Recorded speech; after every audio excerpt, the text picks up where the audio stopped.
ஒரு கருவியாக பயன்படுத்துகிறாள். அண்ணாவின் நிலைமை அண்ணா மன அழுத்தம்.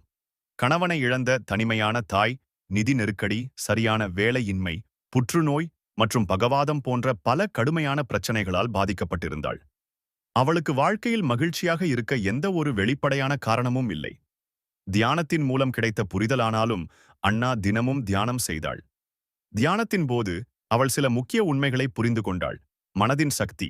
நம்முடைய ஆழ்மனதிற்கு நாம் கற்பனை செய்யும் ஒரு நிகழ்விற்கும் இந்நிஜமாக நடக்கும் ஒரு நிகழ்விற்கும் உள்ள வித்தியாசத்தை கண்டறிய முடியாது.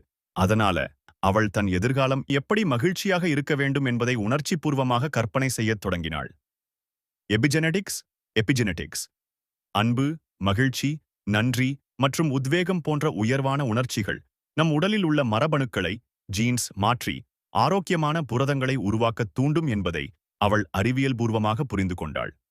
மன அழுத்தம் தரும் இரசாயனங்கள் நம் உடலில் ஆரோக்கியமற்ற மரபணுக்களை இயக்குவது போல மகிழ்ச்சியான உணர்ச்சிகள் ஆரோக்கியமான மரபணுக்களை இயக்க முடியும். விடாமுயற்சி மற்றும் வெற்றி. ஒரு வருடத்திற்கு அவளுடைய உடல் நிலையில் எந்த ஒரு பெரிய மாற்றமும் ஏற்படவில்லை. ஆனாலும் அவள் மனம் தளராமல் தொடர்ந்து தியானம் செய்து வந்தாள். ஒரு வருடத்திற்குப் பிறகு அவள் மெதுவாக மனதளவிலும் உணர்ச்சி அளவிலும் குணமடையத் தொடங்கினாள். அவள் தனது பழைய பழக்க வழக்கங்களையும் சிந்தனைகளையும் உடைத்து ஒரு புதிய நபராக தன்னை உருவாக்கிக் கொண்டிருந்தாள்.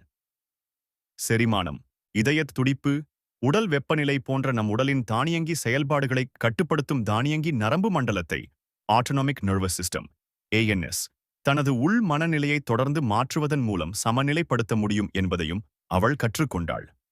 சுருக்கமாகச் சொன்னால், இந்த பத்தி ஒரு நபர் தனது கடினமான உடல் மற்றும் மனப்பிரச்சனைகளை நேர்மறையான எண்ணங்கள், உணர்ச்சிகள் மற்றும் விடாமுயற்சியான தியான பயிற்சி மூலம் எவ்வாறு மாற்ற முடியும் என்பதை விளக்குகிறது.